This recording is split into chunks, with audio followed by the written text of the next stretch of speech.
Pendapatan nasional adalah jumlah pendapatan yang diterima seluruh rumah tangga keluarga (RTK) di sebuah negara dari penyerahan faktor-faktor produksi dalam suatu periode. Biasanya, satu periode dalam pendapatan nasional adalah 1 tahun.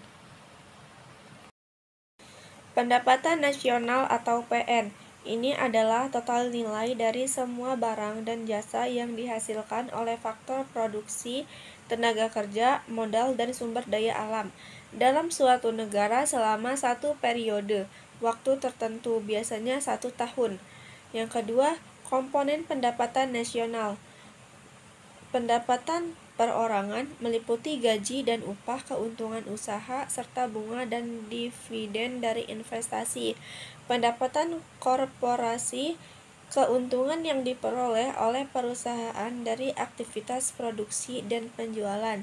Pajak dikurangi subsidi. Pendapatan neto pemerintah setelah dikurangi dengan jumlah pajak yang diterima dan subsidi yang diberikan. Yang ketiga, metode pengukuran pendapatan nasional. Metode produksi. Pengukuran PN berdasarkan nilai tambah dari semua barang dan jasa yang dihasilkan dalam satu negara. Metode pendapatan mengukur PN berdasarkan pendapatan yang diterima oleh faktor produksi, gaji, keuntungan, bunga. Metode pengeluaran. Pengukur PN berdasarkan total belanja konsumen C, investasi 1, belanja pemerintah G, dan ekspor neto X min M. Indikator ekonomi pendapatan nasional. Pertumbuhan ekonomi. PN digunakan untuk mengukur pertumbuhan ekonomi suatu negara dari waktu ke waktu. Kesejahteraan masyarakat. PN juga mencerminkan tingkat kesejahteraan masyarakat melalui pengukuran pendapatan per kapita. Distribusi pendapatan. PN membantu dalam menganalisis distribusi pendapatan antara berbagai kelompok masyarakat.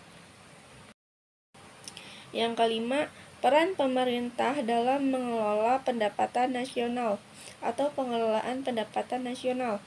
Kebijakan fiskal. Pemerintah menggunakan kebijakan pajak dan pengeluaran untuk mengatur pendapatan nasional. Kebijakan moneter. Bank sentral mengatur suku bunga dan jumlah uang beredar untuk memengaruhi aktivitas ekonomi dan pendapatan nasional.